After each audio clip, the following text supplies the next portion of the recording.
April is the cruelest month, breeding lilacs out of the dead land, mixing memory and desire, stirring dull roots with spring rain. The opening lines of the poem, which is considered to be the magnum opus of the modern poetry. T.S. Eliot's The Waste Land first appeared in the magazine The Dial in 1922, marks its centenary this year. The iconoclastic poem, which was written in the backdrop of the First World War and many other disillusionments triggered by the modern age, gave birth to a new form of poetry breaking away from the conventional styles existed till then. One of the pioneers of modern poetry in Malayalam, bilingual critic and writer K Satchidanandan, recounts how the poem Wasteland influenced Malayalam poetry, especially his own writings. Modern poetry in India has generally been impacted by the wasteland in a huge way. When I think of it, I find that in most of the languages, modern poetry began with people who either studied English as their major subject or by teachers of English, either in schools or perhaps more in colleges. And it is true to a great extent also about Malayalam. If you look at the major pioneer of modern Malayalam poetry, you know it is none other than Dr. Ayyappa Panikar. One could say that it was with him that modern poetry began in Malayalam. Not that these professors or poets were impacted directly by the wasteland, but there were indirect influences, especially in form. The major thing that the wasteland did is to tell the poets that it is no more necessary to confine yourself to existing forms and styles of poetry. You could use fragmented images. You need not have a kind of preconceived structure for the poem that you write. You could think of the world in ways other than what the earlier poets had thought about. And behind the very title, The Wasteland, you can find the influence of the politics of the world caught between two world wars. It is a prophetic poem on the one hand. On the other hand, it was also a poem that observed what was happening in history, especially in Europe. So the poets who began modern poetry in Indian languages, including Malayalam, also had in some way been indirectly influenced by the experiences that had inspired T.S. Eliot himself. But more than that, it was perhaps the formal freedom that the wasteland brought that influenced poets like Ayyappa Panikar and N.N. Kakkad and R. Ramachandran and many other poets who began modernism in Malayalam poetry, because they felt that they were freer, that they could use forms other than the existing conventional forms.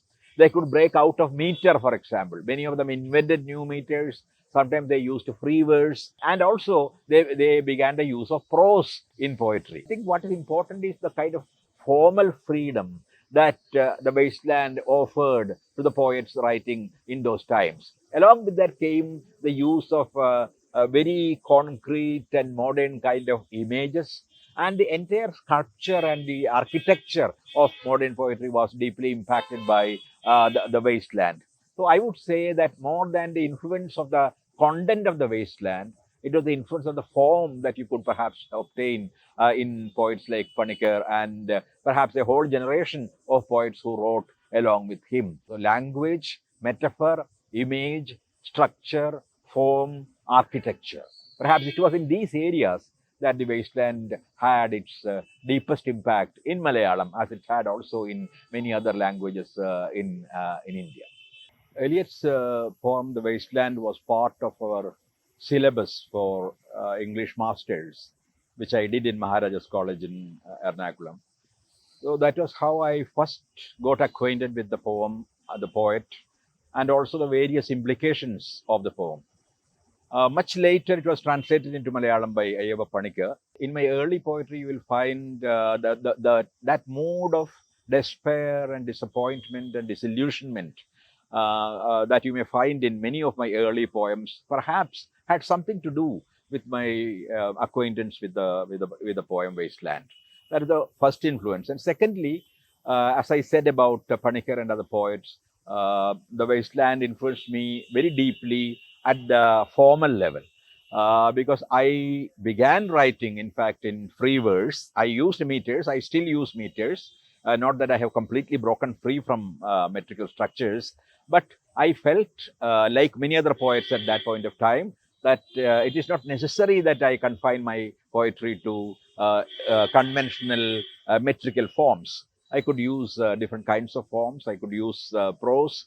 I could also use broken images and combine different kinds of ideas and combine space and time in my own way in poetry. It is not necessary to be chronological. It is not necessary that the space of the poem is a particular space alone, but I could speak in one line about maybe Mexico, and in another line about Kerala, and in another line about heaven or hell. So this kind of a freedom, spatial freedom, was offered by a poem like The Wasteland. And also, as I said, a freedom about time. I could speak about Mahabharata or Valmiki's Ramayana in one line, and then suddenly come to a poem by Idasheri or Vailopilli or any modern poet in any part of the world, maybe Pablo Neruda or Cesar Vallejo. So this kind of a freedom, spatial freedom, temporal freedom, structural and formal freedom, these were the main things that the Wasteland offered me as a poet. Even though later it is true, I broke out of that influence to a great extent, especially in the 70s when my poetry turned more political. But even then, something of that former influence was still there, something of that, the kind of atmosphere of liberation in linguistic and stylistic terms that the Wasteland offered. That stood with me. That was perhaps the lasting impact. Similar trend of modernism sparked by the wasteland was visible in the other regional languages of India too. Dr. E.B. Ramakrishnan, a noted poet and critic in both Malayalam and English, shares his views over this. When we look back on T.S. Eliot's great poem, we are struck by its power to move the reader even today. It remains a post-World War poem in many ways. And it's not the mythical and the archaic references which appeal to us today, but the stark details of decadence and decay and personal kind of crisis, a sense of impending doom which Western civilization itself was going through. And all this had a great impact on Indian poets. By 1930s, let's actually look at the trajectory of modernism in Indian languages. You find the winds of change were sweeping Bangla poets, Buddhadev Bose, Shanga Ghosh, and Samarsan, and we have the great poet Jivanananda Das. All these poets had already begun writing, and there was a journal called Kallol Group had already begun moving away from Tagore's legacy.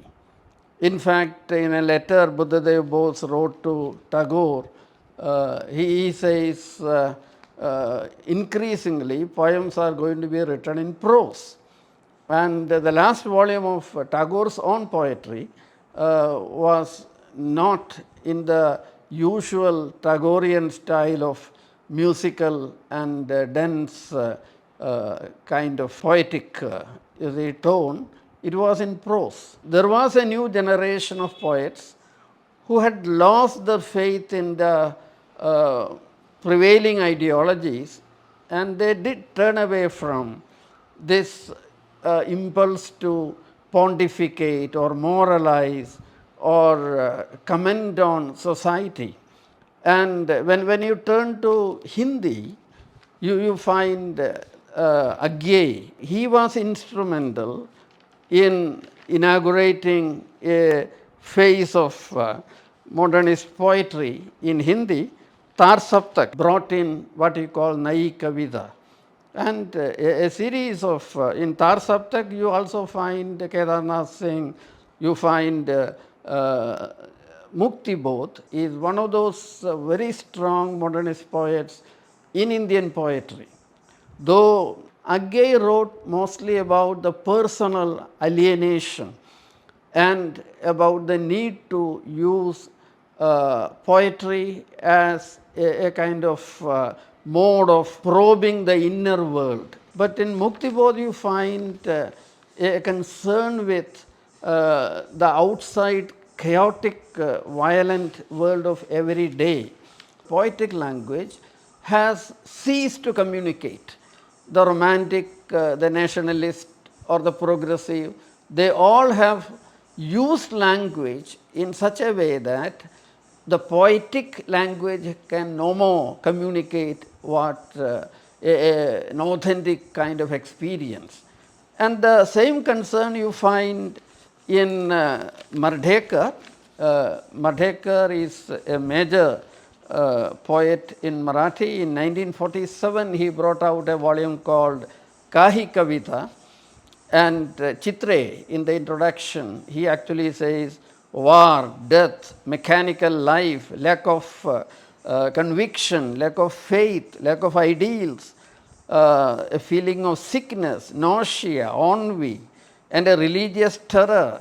All these actually are the major themes of this poem. When we move on to Kannada, you see, we have Adiga, and Adiga has two poems, I will mention two.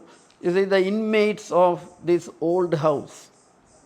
In a way, it's an allegorical way of describing the state of poetry in the 50s, the inmates of the old house. And another very expressive, very well known poem in Kannada is Do Something Brother. You see, appealing to people. We are all stuck. There is a sense of being, you see, a stalemate, the crisis of the soul. To conclude, you see, modernism is not a monolithic movement, neither in the West nor in Asia or in India. Modernism has many strands, including the radical political variety. When you take Muktibodh or Samarsan or maybe Satchidanandan or KGS, you do find a political modernism which actually emerges in the 60s in India. Dr. Zahira Rahman, who is well known as a poet and painter, had taught the wasteland for years during her professional life. Here, she elaborates on how a reader shall approach the text, which is perceived as an epic of modernism.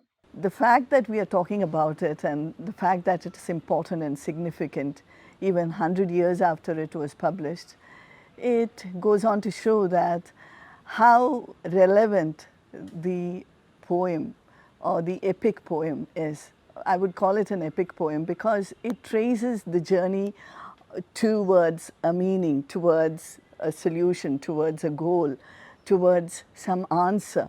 So I would say that Wasteland is not just a poem that reflects the reality of the times, the first half of the 20th century, devastated by war. I think it was T.S. Eliot's attempt to find an answer to the problems that beset mankind then and even now, when crisis situations arise, when evil confronts us. What do we do? Who are we?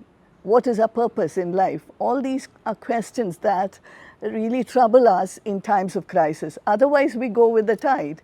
We don't bother. All the references that you have in the poem, all the languages that are spoken in the poem, the ancient, modern, all those myths that come together in the poem could be seen as a collective effort, a collective kind of voice, many stories that try and find answers, that go on this quest to meaning. So that is what the poem is doing. It does, I mean, these allusions do not obscure the poem. It enriches our understanding of the world. There is this poetic voice, Tiresias. He's not a man or a woman. He's a human being. And that is very important, that we see this poem as a quest, not of a woman or a man or any, I mean, it's not gendered. It's a poem that talks about, it's a poem that uses various allusions and various people in a collective effort. So there is no binary. You cannot read it as a feminist poem, or you cannot read it as patriarchal voice. As readers, we could undertake this journey of finding meaning in the poem. Allusions just enrich it. So when we talk about a poem, we are not talking about the content. We cannot simplify the content, because it is a poem, or poetry is using all the potentials of language. It is form and meaning blending together. So when you look at a poem, you have to look at the punctuations too. Somebody said, one of those lines of T.S. Eliot's seems, the punctuation in those lines seems very sad. I find it very interesting. Punctuations being sad.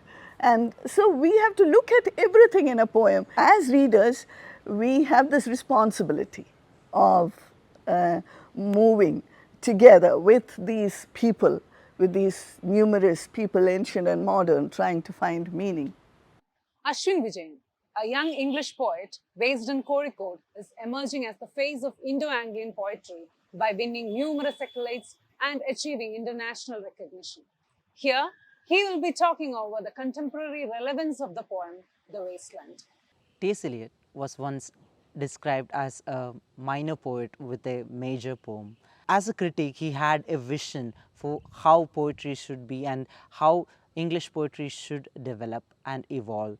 And The Wasteland is kind of his manifestation of his ideas of what a poem should look like and how a poem, what are the duties a poem should perform. To think about The Wasteland is to think about its sprawl, the vastness of scope that the poem presents, both in terms of the sheer size of the poem and also the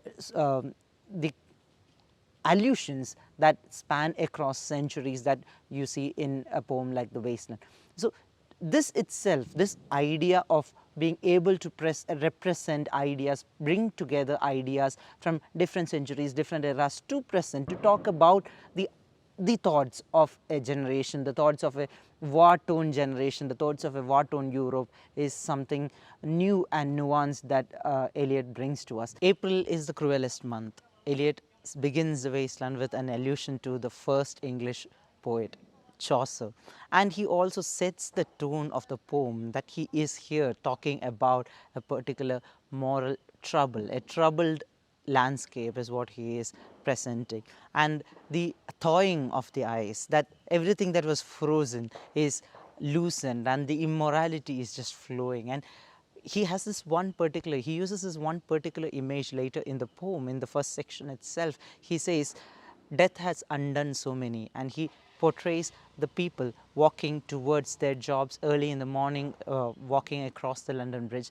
And this image kind of resonates with us, should resonate with us even today in this 21st century, because we see people talking about, we hear people talking about the alienation that we feel, because everybody is looking down at their devices, and even when they're walking in a crowd, they feel alone, alienated, or in their own worlds. This sensation was captured by Eliot so far back, where a generation was feeling that sense of alienation due to reasons like war and a sort of religious emptiness, religious void that they had felt.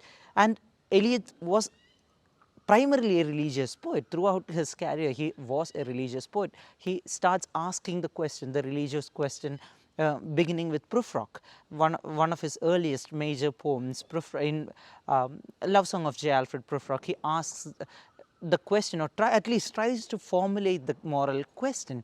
But that question is not completely formulated in Prufrock, and he is not able to say it out loud that this is the problem, this is the dilemma that he is facing. But the persona in The Wasteland is able to formulate it, and he says that there is moral corruption. He is able to portray and show us the images of moral corruption, and he constantly juggles with the various alternatives, various religious and spiritual alternatives that would deliver us from this sort of corrupt environment.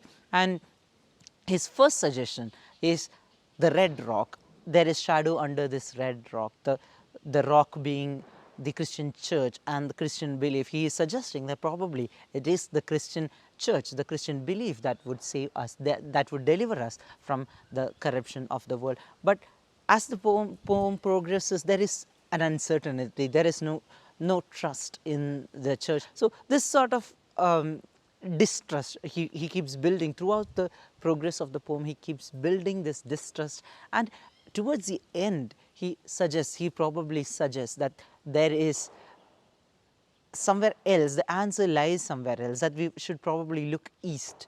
And that is why the poem ends with leading towards the Buddhist scripture and the thought of what the thunder said, and the words of the Eastern spiritual scriptures comes to play into this poem. And datta, dayatva, damyata, that is a solution that he proposes towards the end of the poem, and he ends it with shanti, shanti, shanti, peace, peace, peace. That is the message with which he tries to end the poem.